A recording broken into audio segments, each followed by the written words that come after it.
Hi friends, మనం యానం లోపల నుంచి బైపాస్ రోడ్డుకి మనం వెళ్తున్నాము. ఈ రోడ్లో చుట్టుపక్కల వ్యాపారాలు, షోరూమ్స్, బైక్ షోరూమ్స్. ఇదిగోండి రాజశేఖర్ ట్యాచ్యూ. మనం ద్రాక్షారామం నుంచి యానం లోపలికి వెళ్ళేటప్పుడు మనకి ముందుగా ఈ ట్యాచ్యూ కనిపిస్తుంది. ఈ ట్యాచ్యూ నుంచి ఇంకా కొద్దిగా ఎదరికి వెళ్తే ఇంకా ఇక్కడ వ్యాపారాలు ఉన్నాయి. పక్కన ఇచ్చే సెరామిక్స్ ఇవన్నీ యానం ఫేమస్ అండి. ఇంకా యానం మందు ఒకటే కాదు, సెరామిక్స్. ఇంకా ఈ యానం అనేది ఒక కేంద్ర పాలిత ప్రాంతంలో ఉందండి.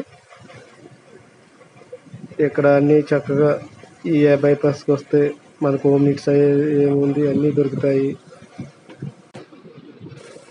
ఇలా ద్రాక్షారం నుంచి యానం లోపలికి ఎంటర్ అయ్యే మార్గం అండి ఇది.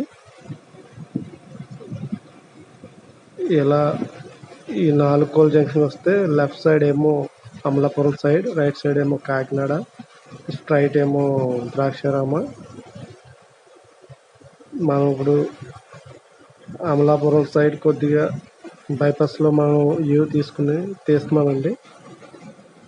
బైపాస్ చాలా ఆహ్లాదకరంగా, చాలా నైట్ అయితే అసలు ఖాళీ ఉండదండి ఇక్కడ బైపాస్. చాలా మంది ఈ బైపాస్లో వ్యాపారం చేస్తున్నారు. చాలా చక్కగా కనిపిస్తుంది. ఇక్కడ ఎక్కువ రెస్టారెంట్లు, ఈ బైపాస్ అంటే రెస్టారెంట్లు, పెట్రోల్ బంకులు,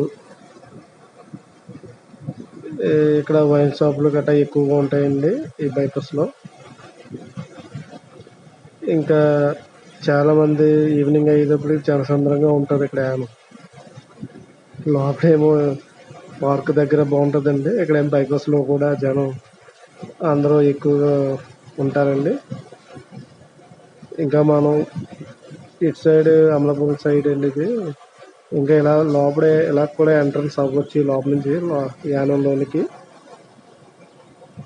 ఇలా Yanam its left side right side వెళ్తాయండి. అలా డైరెక్ట్ ఏమో అమలాపురం, ఇలాగా రైట్ సైడ్ ఏమో ఇలా ద్రాక్షారామం దాకా కోటిపల్లి యానం ఏటుకొట్టు రూట్ అండి ఇది. మనం ఇలా ఇక్కడేమో సాయంత్రం ఈవినింగ్